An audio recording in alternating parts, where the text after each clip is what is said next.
Welcome back to another episode of the Startup Therapy Podcast. This is Ryan Rutan from startup.com, joined as always by my friend and the CEO and founder of startups.com, Wil Schroter.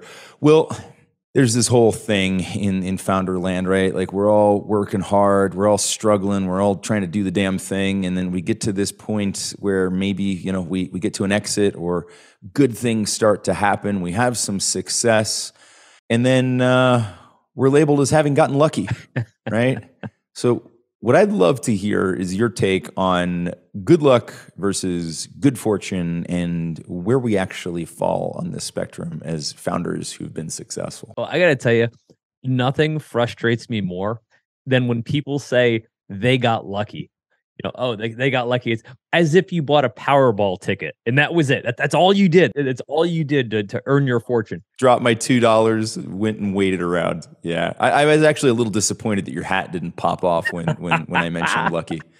But I feel like we live in this world where the people that have an exit, the founders that have an exit, get treated akin to Powerball winners. People that somehow bought a lottery ticket. Look, if you bought a lottery ticket in Powerball and you won, you're straight up lucky. If you ground out for 10 years and you sold your startup, there's no luck involved in that.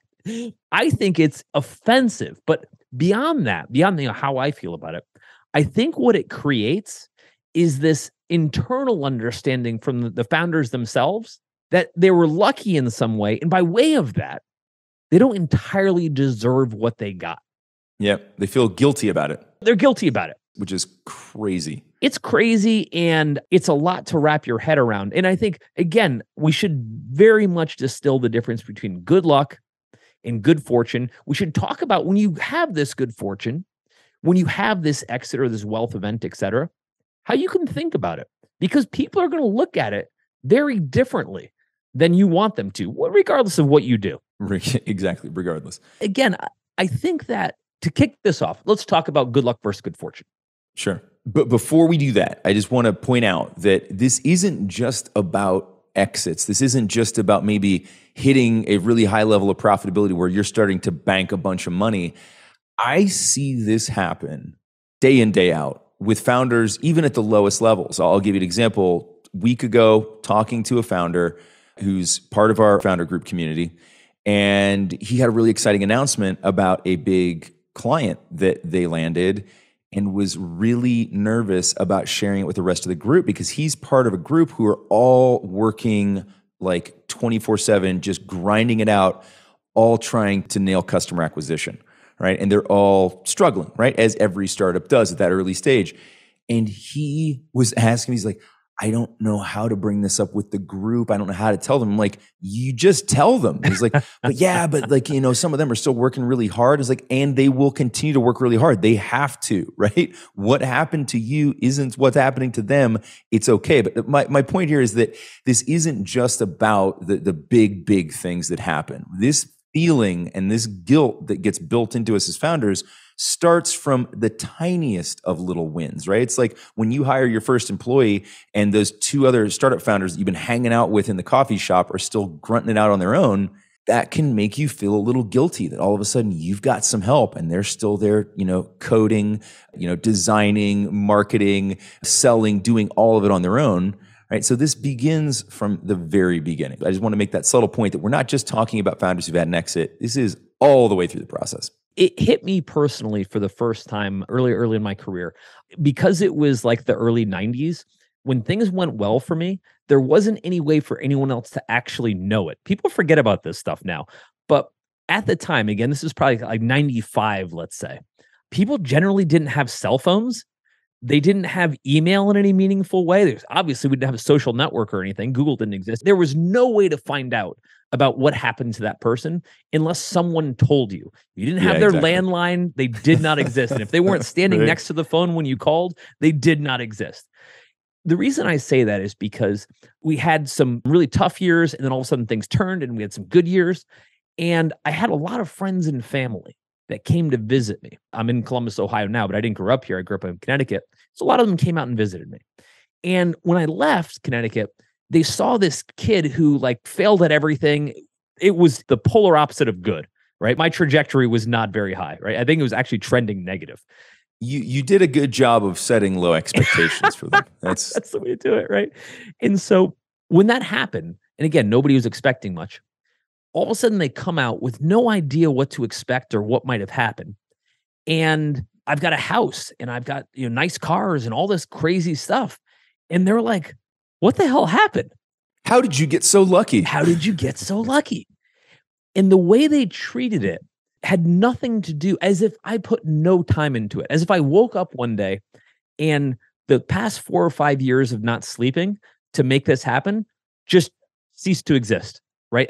Money just fell out of the sky. Just out of the sky. Had nothing to do with you grinding it out, with coming up with a concept, with working it, with not understanding whether it would work or not, with having side hustles like being a paralegal and typing 400 words a minute till endless hours of the night, right? All the shit that we put into these things that somehow on the outside is molded into something that everybody sees as luck. Like, go screw. And I was so confused. Yeah. That's the thing, isn't it? You're like, wait, what? The cognitive dissonance the first time you hear that word luck is amazing. You're just like, no. Well, I also had nothing to compare it to. I'm like, am I lucky? And but it started to really grind on me, because what happened was when they saw that I had money that they didn't have or some success they didn't have, their first thought was, how do I get some of it? Right. And we should talk about that as well. But what really threw me is I didn't understand the difference between luck and good fortune, because I kept getting told over and over that I was lucky. And so I kept thinking about it in terms of, well, I guess the work is the work and you're just either lucky or you're not. And that was a really big pitfall for me, because when you think that you're lucky, again, you get into this place where you don't feel like you deserve it. Lucky is something that just happens to you, not by you. I think that we have to distinguish the two. And I think that we have to distinguish it both from the founder's perspective, so we can have some peace of mind there, but also the people that are looking at other founders being, oh, they're so lucky. We were talking about a company that, had, I'm going to call it luck and then take that away, Zoom, during the COVID era, right? The timing was fantastic, but it's not like the founders woke up one day and just magically had Zoom. Right. They had been building it for years before that came along, right? So yes, it was fortunate. I mean, it was unfortunate that we had a pandemic. It was fortunate for them that it drove a bunch of people online, and that they were well positioned through a lot of hard work and a lot of spending on engineering, that they had a tool that was not only what the world needed, but they stepped up, right? Because we also saw some companies who, given similar good fortune, did not manage to do the same things. They had a tragedy of riches where underneath the pressure of that growth, they collapsed, right? Zoom, okay, there were some hiccups. There were definitely some hiccups along the way. But for the most part, they took that good fortune and compounded it against all the hard work that they had done. You bet. We're putting in that work nonstop all the time, whether people recognize it or not. And that's the part that frustrates me, because by the time things were going well for me, I hadn't slept in 5 years. And so to be written off like none of that mattered, like I was just somehow lucky. And I'm like, didn't feel very lucky. I got to be honest. I'm so unhealthy at this point. To call what just happened a bunch of luck is straight up offensive. I mean, I don't really have another way to say it. No, it is. It's absolutely offensive. A friend go through a similar process a couple of years ago, and he's just finally finished his earnout, which, talk about adding insult to injury. Not only was he being told by everyone around him, who'd only been really aware of his business for maybe 18 months, he'd been working on it for like 10, 12 years. They were telling him that he was lucky. Meanwhile, as part of that luck that he was now experiencing, he had a 24-month earnout where he had to spend time with the new owners of his company, which, if you've ever been through that, it's a very specific kind of hell that Dante left out of his levels of Inferno. Yeah. So again, like, it's super offensive. It gets compounded by the fact that not only was it not easy to get there, even once you get there, it's not easy after the fact, right? It continues to be difficult, right? So while everybody's looking at him going, oh, you're so lucky, he's like, yeah, I'm really lucky. I get to go hang out with my ex-partner's new partner, right? Like, sounds sweet. This is exactly where I want to be spending my time. But build on that. So not only are we in a position where we have a lot of people looking at us saying we're lucky, they associate luck with I should have some of that because they don't associate the hard work that comes with it. Imagine if I said to a doctor, you're so lucky that you get paid so much. And he's like, have you seen how much medical debt I have? Do you know how long it took me to become a practicing doctor? Doesn't feel very lucky. 20 years into my education. Right. It doesn't feel very lucky. But now, if I came to that same doctor and I said to her, I said, hey, I feel like I'm deserving of some of that money. She would rightfully punch me in the face because she's like, how dare you? Now play this back. So there I am 5 years into my career, and it was very fortunate that I was building a web design company at the dawn of the internet. Okay, so absolutely great timing. However, I was still working every waking hour of the day. So now when people come to me and say, hey, can you let me borrow some money? Hey, basically implying that, again, I hit the Powerball, that I didn't actually work for any of this. And by way of that, I should basically share some of my good luck with them. My cup runneth over, therefore bring your cups, right? I gotta say, had I actually won the Powerball or, whatever lottery there might be, I actually might feel different because it might feel like I was just very lucky. And not that it's their money, but I would kind of just spread the luck. I think that's only true if you use the auto select. I think if you pick the numbers yourself, then you deserve every penny of it all yourself. I feel like that is enough work. If you actually guess the numbers, you don't let Powerball decide for you, I think you keep it all. Something that's really funny about everything we talk about here is that none of it is new. Everything you're dealing with right now has been done 1,000 times before you, which means the answer already exists. You may just not know it, but that's okay. That's kind of what we're here to do. We talk about this stuff on the show, but we actually solve these problems all day long at groups.startups.com. So if any of this sounds familiar, stop guessing about what to do. Let us just give you the answers to the test and be done with it. I think when you call it luck, and again, you equate it to Powerball, let's say, and you take the hard work, the risk, the ingenuity, all of the things out of the equation, and you diminish all of that. Again, going back to the doctor where I'm like, hey, let's pretend that all the time you spent in med school or what it took to even get into med school, not to mention make it through med school and get your residency and become a doctor, et cetera. I'm going to devalue all of that and just pretend that now that you have some money, that I'm somehow entitled to it by proxy. That's frustrating. And the worst part is, for the most part, when I talk to founders that are in this situation, they're guilty. They're very guilty about this. Yeah, that's the thing. This isn't just an external pressure, right? You feel it internally. It's funny. We talk to a lot of founders. We talk to a lot of founders post-exit. A lot of them become angel investors post-exit.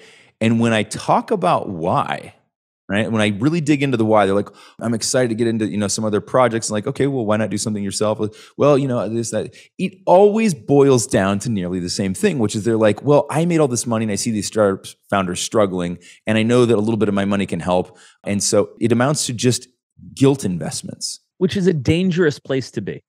Super, super, super. But it's a dangerous place to be because I think we've got this sense that there's nothing wrong with sharing your wealth if you choose to. Right? If you choose to, there's nothing wrong with that. But being guilted into it or having an external assumption that it's not really yours, that you didn't really earn it. Go to anyone else in any other profession and say, I deserve some of your money, and see how far that conversation gets you. And yet with what we do, again, because the outcomes are so visible, we have this other dynamic, this other pressure. The other analog I would use is professional athletes. Yeah. Oh, where it cracks me up because people are like, oh, you're so lucky that you made it into the NBA or the NFL or something like that.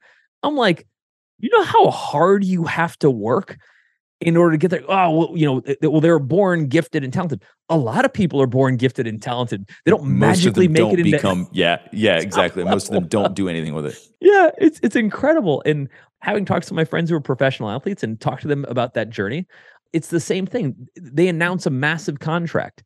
And everyone hears about how much money they made. Exactly how much they made. Yeah. Which is essentially what we're talking about for founders, right? Yep. With an exit, it's that obvious. Same thing. Right. You get the headline. And I think what ends up happening is we look at that outcome and we say, wow, we've had great fortune and we feel obligated in some way. And I don't think it's all bad. I mean, The good news is it comes from a good place from within us, but we feel obligated. We want to maybe share some of that wealth.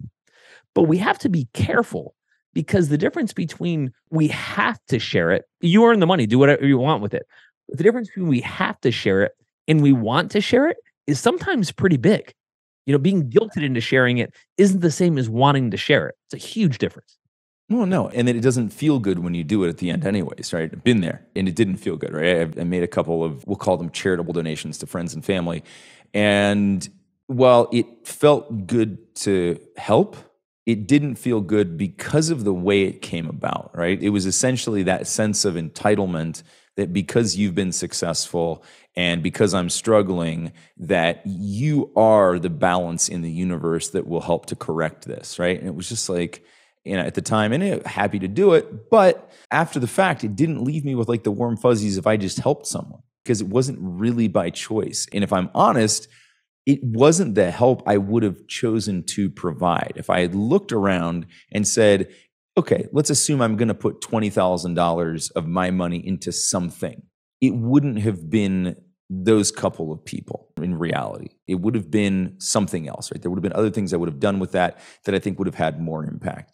But because they showed up and because they knew that I could, and because they had this sense of expectation, and because I had just enough guilt, I said yes. That's a right? dangerous formula. And it's an awful situation to be in that doesn't go away when you do it, because now there's a sense of guilt that I feel guilty about it, right? Like, why am I not happy that I did that for them? Why did that not bring me joy when I know that it fixed a big problem for them?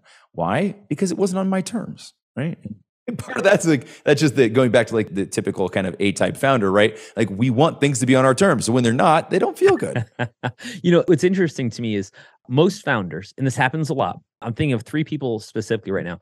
Most founders, when they exit, never find an ability to actually enjoy the money because they're so surrounded by guilt, by so many different things. So it's hard if you have a wealth event to not look at your peers, family members, et cetera, and say they can barely make their mortgage payment and I can go buy a jet. That is a very difficult dichotomy to kind of wrestle with.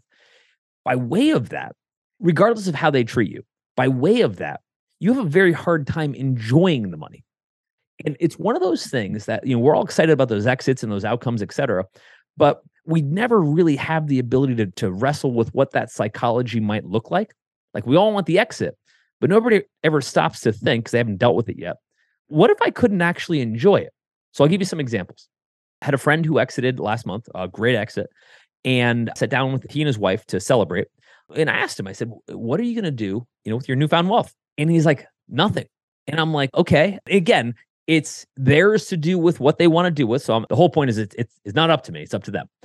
But having had this conversation a million times, I pressed it a little bit. And I said, do you know that it's your money? And he said, well, yeah, I know that it's my money. I was like, when I say that, do you know that you earned every penny of it? Back to the salary. A year ago, when you got your salary, did you feel like you didn't earn it? Right? And he was like, well, no. Did you feel guilty when you took a vacation with that meager salary? Because obviously you weren't getting paid nearly enough. And he said, no. I'm like, so now you've just gotten paid again with your own money and your own work, but you feel anxious or, guilty about spending that money. And he said, when I thought about it in terms of a salary or what I've earned, I'm used to earning a salary, but this feels different. I'm like, guess what? It's not. It's still your money, and enjoy every penny. And it's hard for them to do. You know what I mean? It is. It's sad, right? And again, like, I'm gonna switch back to the external factors, right? So that was somebody, internally feeling this. Here's somebody externally pressuring. So a friend sold a company about a year and a half ago now, I guess, and did quite well. But again, like, has been working on it for 10 years. And a mutual friend of ours had reached out and was like, I suppose you heard so-and-so sold their business. I was like, yeah, it's awesome. He's like, yep. Yeah, went out and bought a boat. And you could just tell, like, there was like this, this feeling. I was like, oh, how did you know he bought the boat? He's like, oh, we went out on it last weekend. I'm thinking, like, so he's shared in his good fortune with you. Like, he took you out on his boat. I was like, oh, where does he have a dock? He's like, oh, he doesn't. He's got it on a trailer. He's like, oh, where'd you meet him? At his apartment. Oh, the same one he's been living in since he started that thing. That's like $1,200 a month. Cool. How did you guys get there? What did you tow it with? The F-150 that he's been driving since he started the company. Yeah. So, okay, cool. Yeah. He went and bought himself a boat after an exit that would have afforded him much more than an 18-foot boat that he's pulling with his, 12-year-old truck in the same apartment he's lived in since he began this thing. So, like, are you really giving this guy a ration of shit over enjoying a tiny bit of his good fortune? I didn't put all this in the guy's face, obviously, but as we were talking, I was just making these kind of subtle hints, and I'm thinking to myself, like, God, like, why is this the case? Why do we have to feel bad after working so hard that we get some small pleasures in life? Like, it just does not need to be this way, right? He should be able to go enjoy that boat however the hell he wants. The most common kind of purchase post-exit is a house. And the same refrain I give to every founder, whether they want it or not, whether they prompt it or not, is you've earned every square inch of that house. Enjoy several times over. Enjoy it, because now let's talk about the converse. Because if you had lost everything, no one would be sharing in your losses. Yeah, it's so strange, isn't it? When we're lucky, everybody wants to be there to enjoy that good luck. When we're unlucky, nobody's like, hey, you know what? Let me share some of my, meager whatever I have right now with you because you seem to be down on your luck, right? It never happened. When I was in my first year, started my first company, I was working nonstop and I came down with mono.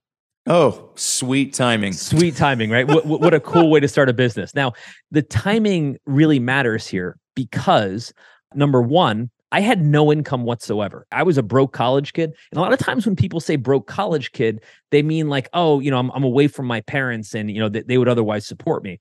I was as disconnected from my parents as possible. Like, my dad didn't even know where I was, right? So like, there was no version where I was coming home or they were sending $1 to me. So I had no backstop whatsoever. Whatever I had in my account at that time, which was tens of dollars, was all that I had.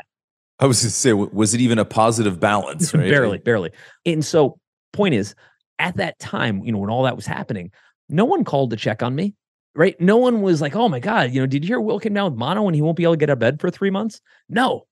Right? Such a sweet time to be. I feel like I've written that into several of my business plans where it's like, all right, spend 6 months grinding out, getting this thing to some sort of minimum viable state, and then take a 3-month nap. Like, it's definitely always part of the plan. So I've got another friend right now who, business kind of went the wrong direction. He's kind of going through both a corporate and a personal bankruptcy to solve for it. Funny thing, no one's showing up. Nobody's like, hey, how can we help? Yeah. No one wants a piece of that. Now, here's the interesting thing. No one says, wow, he's unlucky. Nope. He earned that. No. Oh, you screwed up the business? You earned that. When it goes right, it's luck. When it goes bad, it's your fault. Funny thing, right? And I can go on this topic forever because, I'm like, hey, if Ryan and I risk everything and things go well, the government wants all of our money. But if we lose everything, they're like, go fuck yourself. Yeah, exactly. Right. Good luck. It's so funny, what a fair weather fan that everything is in for and against us. Here's what I would say. For founders, we have this opportunity to do something great. And to be fair, it usually doesn't work. And when things don't work, everybody seems perfectly content for us to own all of that, right? You've earned all of that. So lo and behold, in that one time, that one rare time where things actually go our way, we've earned all of that. We owe no one because it's ours. It's our singular. If we choose to spread that wealth, that's totally on us. But we have earned every single penny because our good fortune came from our work. There was no luck involved. So in addition to all the stuff related to founder groups, you've also got full access to everything on startups.com. That includes all of our education tracks, which will be funding, customer acquisition, even how to manage your monthly financiers. There's so much stuff in there. All of our software, including BizPlan for putting together detailed business plans and financials, LaunchRock for attracting early customers, and of course, Fundable for attracting investment capital. When you log into the startups.com site, you'll find all of these resources available.